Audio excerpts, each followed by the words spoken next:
Good afternoon, everyone. My name is Amber Gunst, and I'm the CEO of Austin Technology Council, and we're very pleased today to work with SOAL Technologies and Gil Peters on this discussion on emotional intelligence and professional goals. I'm going to pass this along to Gil here in just a few moments, but we will be using Slido for questions today. So if you have the Slido app downloaded, the code that you need is 66470. Again, the Slido code is 66470. And I will be sharing your questions with Gil so that we can answer them throughout this program. If you have any specific issues or problems accessing Slido today, please email us at info@austontechnologycouncil.org, and we will go ahead and make sure that we get the proper information out to you. But once again, that Slido code is 66470. And now I'm going to pass it off to Gil Peters. Gil? Hi, good afternoon, everyone. Thanks so much for joining. As you can see, I'm with SOAL Technology. I'm the business development manager. So what that really means is I work with onboarding our clients, work with our candidates. I'm sort of the Jerry Maguire, if you will, of the company, really, where I'm the hub of communications for everything. So today I want to talk to you a little bit about the accelerating professional goals using emotional intelligence. In this post-COVID world, we've all realized that working has a very fluid dynamic. And as such, I feel that emotional intelligence right now is even more at the forefront than ever. Now, I know that's just a buzzword to you, but as we get into it, we'll go ahead and talk about it a little bit more in practicality and about how people work in tech and just in general. Now, in addition to the Slido, I will be asking for some interactive points during the time where at some point you might be able to either raise your hand through the app or ask a question that way, and then perhaps our moderator will be able to chime you in as we go versus just questions at the end. So if we're going to get started. So here's my lovely intro slide. I'll give you guys a chance to read about me. Basically, I come from a background that's a little varied, so I wanted to let you know who is talking to you today, so it's not from random Joe Schmo off the street. I come from a very varied background of business development. The past 10 years of that has been in the tech world. I came from tech finance, most recently in tech mergers and acquisitions, and for the past year, I took over in the business development side here at SOAL Technology. And it's really still working with the same audience in general. It's really tech professionals, tech executives, and people of that ilk.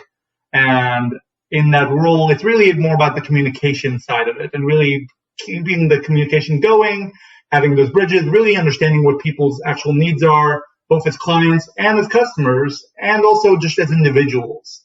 And that's really where emotional intelligence comes into play. So really what I'm talking about is when you're talking to people, realize people are people.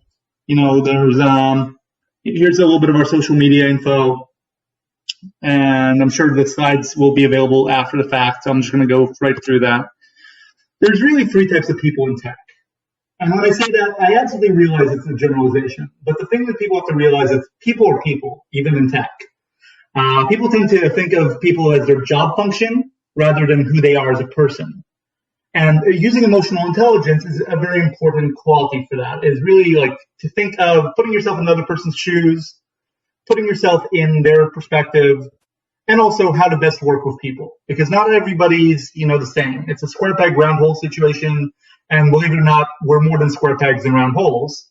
We have numerous, almost infinite, types of people.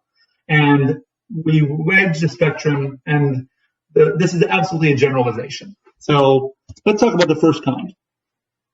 So the first kind of people you find in tech, you have your just doers. So we have our little cartoon guy here. He's working hard. He's just, very nose to the grindstone. Your just doers are very process-oriented individuals. These people are very much, you tell them to do A, B, and C, they do A, B, and C. They don't do much before, much after, much beyond.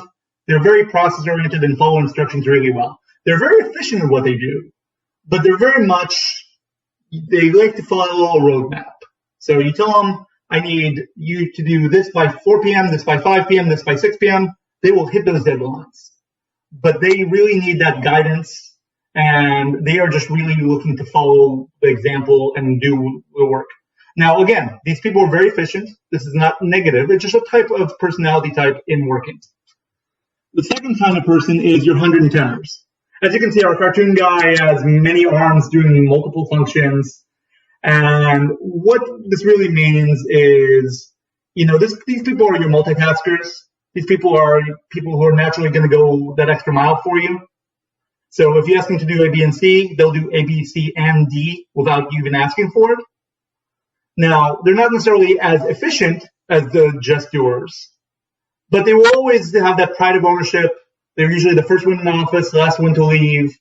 I'm sure everyone knows someone like this in their life that's always just going that extra mile. And sometimes, again, that can be a double-edged sword, because sometimes they're just, sometimes the process just needs to be done. And sometimes people really do want that extra mile. Now, the third kind is the whatabouters. Now, the whatabouters, these are your outside-the-box thinkers. So our cartoon guy, he's got his, the light bulbs going off. You're thinking, well, I could do A, B, and C, but what about D instead? So their first inclination is going to always be, what about something else? Always looking to reinvent the process. I'll admit, I'm probably somewhere between the 110er and whatabouter. A lot of people fall on the spectrum. I'm going to go back to each of these three slides. And I want you to, just by a show of hands, how many people fit into this just doers? And Amber, just give me a rough percentage of the audience that fits into this.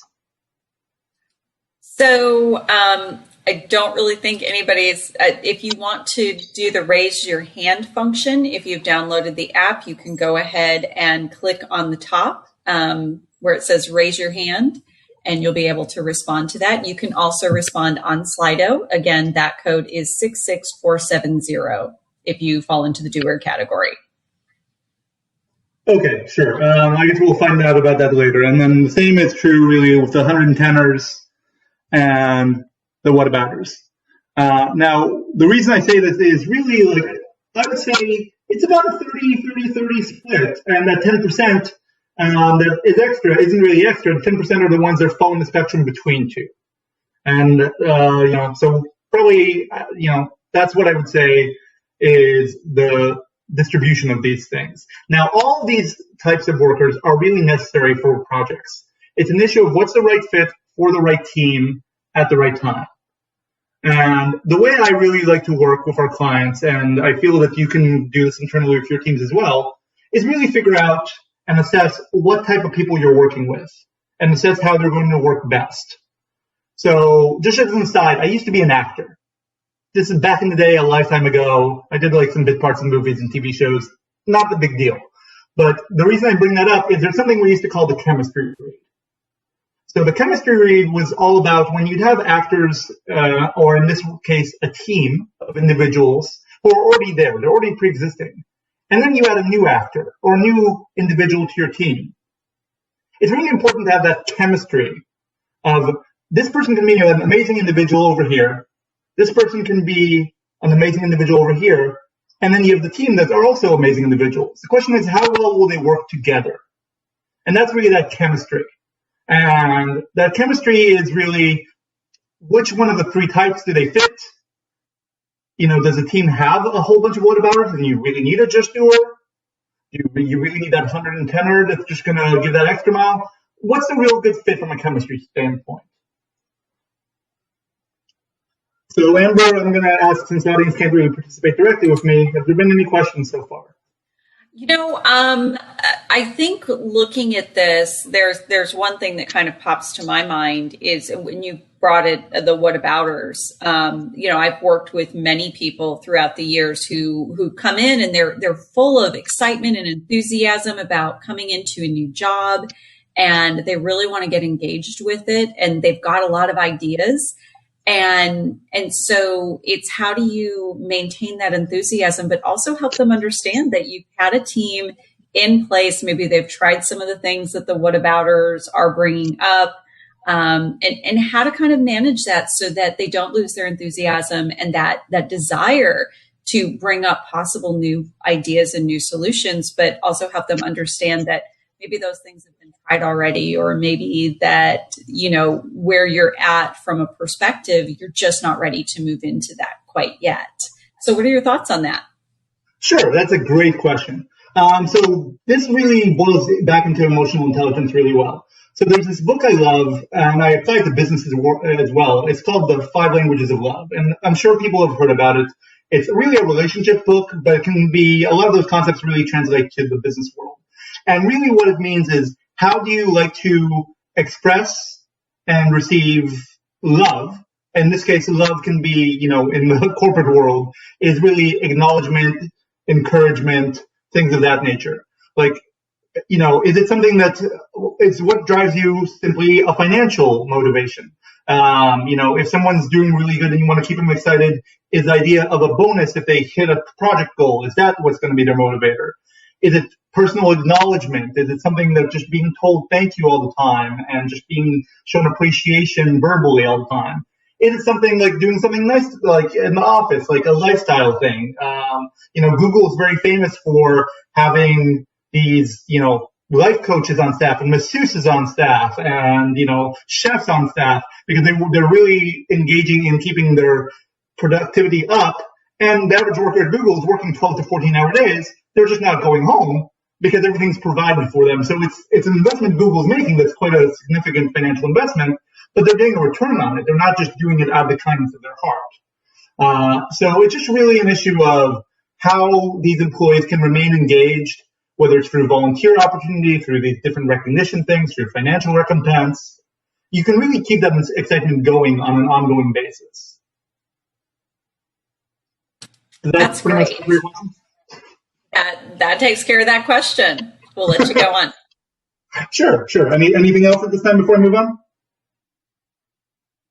Okay, great. So emotional intelligence, let's talk about this. So you see we have a little cartoon figure of the heart and the brain sort of balanced. A lot of us are very right brain, a lot of us are very left brain, and that translates to our workplace and how we interact with people. I like to think that I'm a nice guy. Certain people tell me I'm a really nice guy. Certain people will tell me I'm not such a nice guy. And they feel like that, it's just, and it really depends on how I'm interacting with them. Now, I try to be a nice guy in every situation. I try and fail, and I'm sure many of you do as well. Now, the reason for that is sometimes the logic side of the brain takes over, and you just are thinking like, I really need A, B, and C done, and that's all I'm really caring about. I'm very goal-oriented in this point of view. And then the other side of the brain is thinking, I really want to make sure that the people doing A, B, and C for me feel appreciated and feel really that, that we're on the same team. So those two sides tend to clash. And the idea is to try to find a balance between those two. Don't go so far to the right to where you're just an automaton and you're just being so analytical and it's just matter of fact and everyone's a function. But then again, don't be so far to the left to where everything is so emotionally charged that you're very, just not really getting things done because you're just so focused on people's emotional well-being that you're doing so at sacrificing the task at hand. So it's really having to find a balance. And that's a very tough thing to do. But it's something that I want you guys to think about when you're having any type of business decision, whether you're a manager, whether you're an individual contributor, whether you're a CEO, regardless of where you are, line up or line down, it's really just something that you have to consider in each of these professional conversations is where are you between that right and left and how do you find that balance? Now, I'm going to ask you guys to do something very silly. Sounds like something we did when we were in school as kids. I want you to close your eyes for me. So I'm going to guess everyone close their eyes.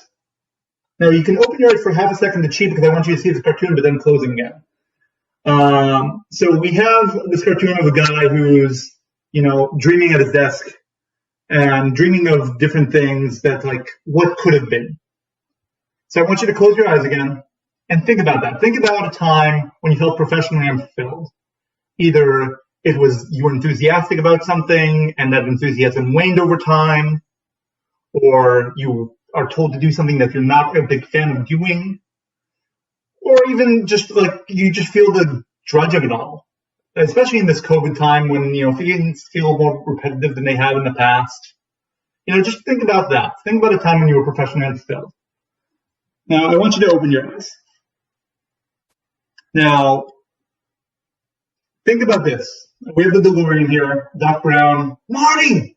He's going back in time and changing things.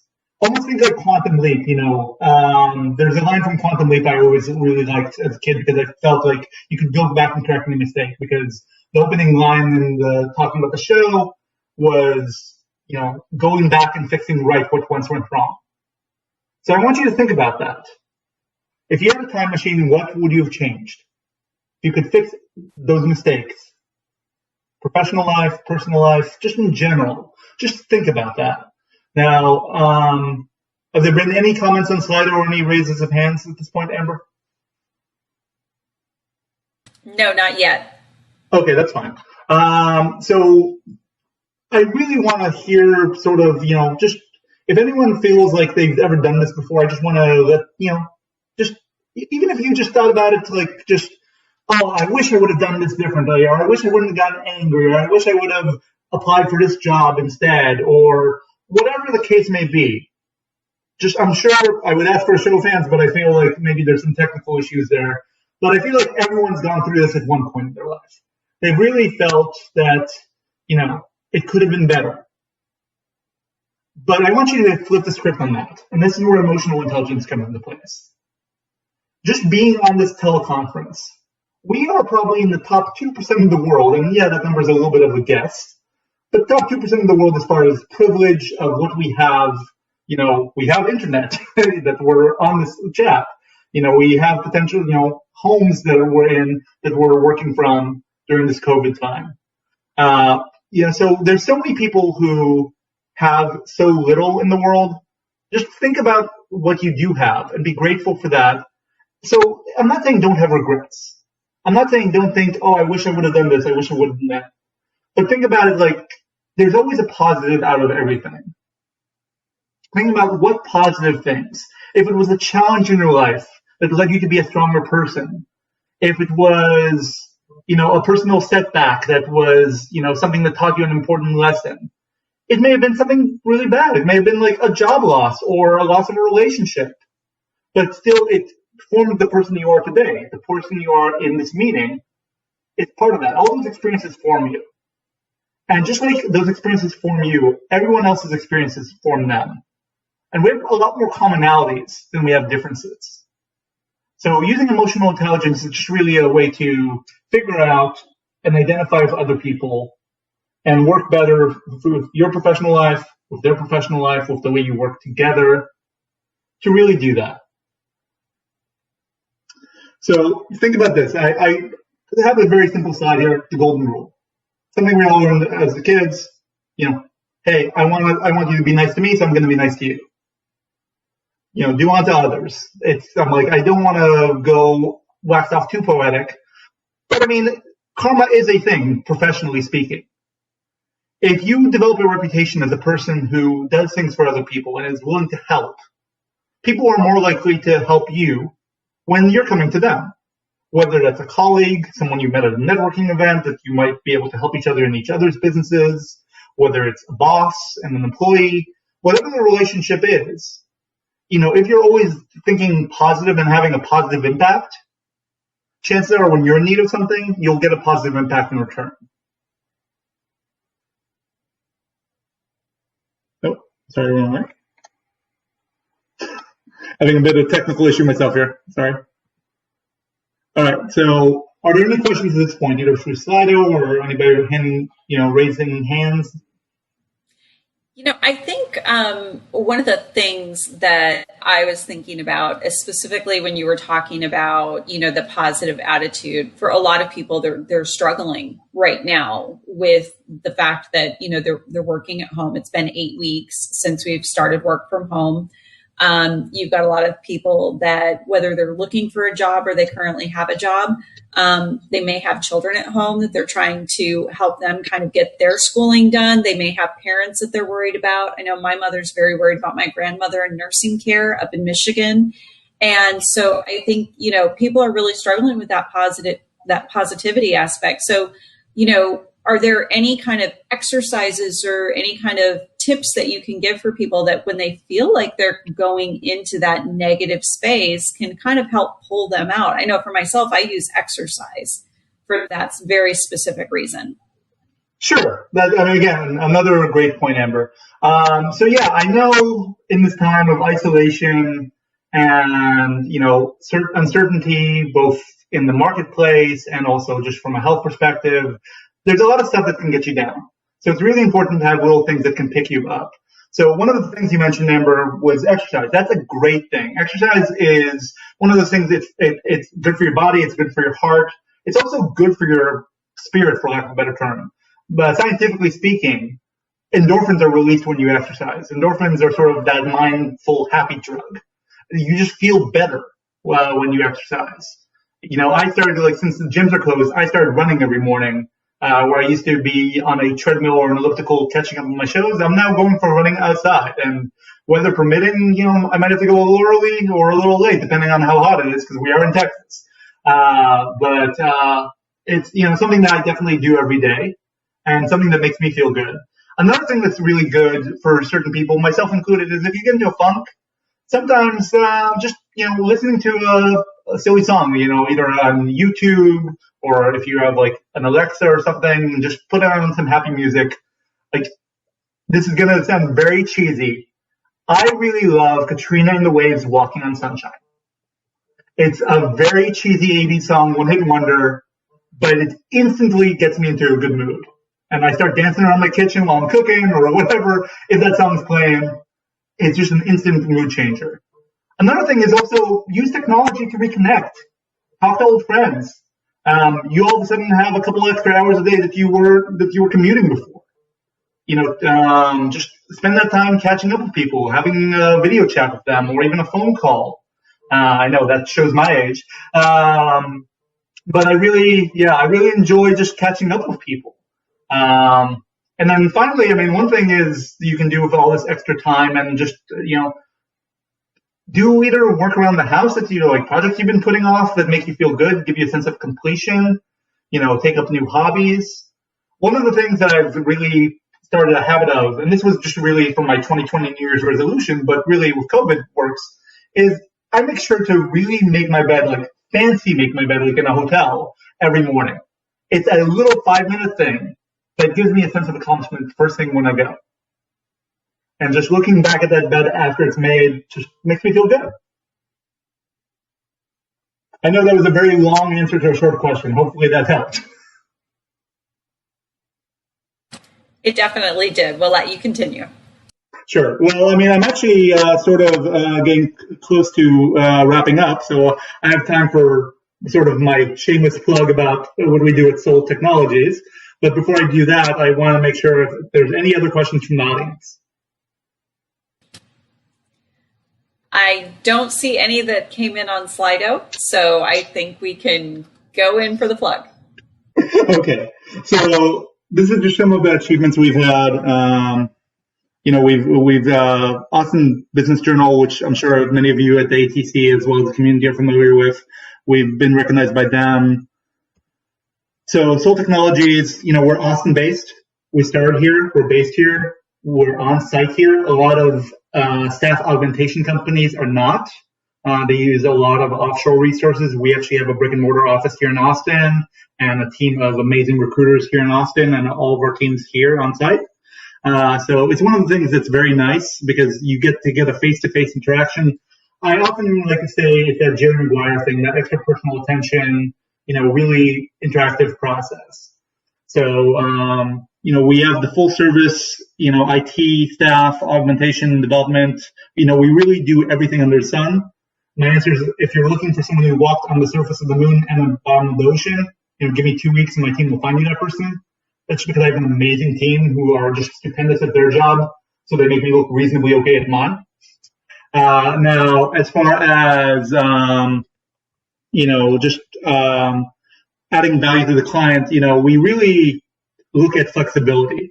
We look at the way to work with our clients in any type of situation, in any type of economy. We're really able to work with our clients. Again, the other thing is, we are really focused on that personal attention, and that's a big value for us. So when it comes from the onboarding process to interview process to the pre-interview process to actually onboarding someone at a client, we are very much focused on sort of a very hands-on approach during that entire time. And we have a sister company called Coupling. I just want to briefly mention it does very similar to what SOAL does. It's just on the healthcare side. And other than that, there's my direct contact info. If you guys have any questions about the presentation, about SOAL technology, about potentially working together, feel free to call me directly. And there's a nice little picture of a few of our team at an event we went to, an event where we were sort of getting dressed up a little bit, and it was fun, and we had this little photo booth experience. So unless there's any other questions on Slido or any hands up, Amber? No, I don't see any hands up, and we went through the questions on Slido. That was great, and I just want to thank everybody for coming out and joining us today, and thank SOAL Technologies and Gil for putting together this program. When we are all stuck at home dealing with things like emotional intelligence, getting through how to manage our teams effectively, these are important topics. So we're always happy to have programming like this. And I hope you found some beneficial information in this program today. We will be having our next VCFO on the Paycheck Protection Program next Friday. So please make sure that you're turning in for that if you are trying to navigate the Paycheck Protection Program. If you would like to contact SOAL Technologies, we will be sending out this slide deck along with the thank you email. But if you want to get in touch with them and you did not get the chance to write down Gil's information, please reach out to us at info@austintechnologycouncil.org. Again, that's info@austintechnologycouncil.org. And we'll be happy to get you in touch with Gil and the team over at SOAL Tech. We appreciate the time that you spend joining on to these programs, all taking good care of yourselves and your families.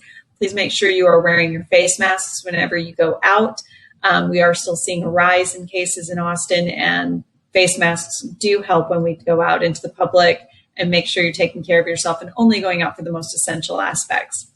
If you have any questions on reopening offices in Central Texas, we will be putting together programming on that, but we do have some data as well. So if you have questions, again, please email us at info@austintechnologycouncil.org, and we'll get information out to you on that as well.